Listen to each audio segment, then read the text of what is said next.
What's up, everybody? I am Coach Jared. Today we're going to be going over the pancake catch with our disc. So now you're first going to need a partner, or any activity, game that you are involved in. This is what method we're going to be using.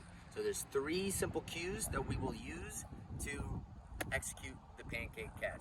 Cue number 1 is visual eye contact.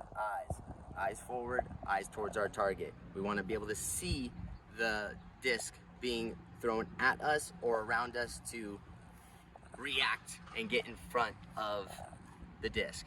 Then that takes us to step number 2, which is setting your feet. So we have our visual eye contact. As soon as we have the direction that the disc is in, we are going to set our feet square up towards the target in an athletic stance, feet shoulder width apart and chest up. Now the final step is the pancake catch. So to execute the pancake catch, one hand, palm is up, the other palm is down.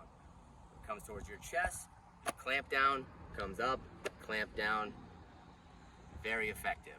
And now my partner is going to demonstrate by throwing the disc towards me. I have visual eye contact. I will set my feet, and once the disc is thrown towards me, I will clamp down, squish that pancake. And now breakfast is served.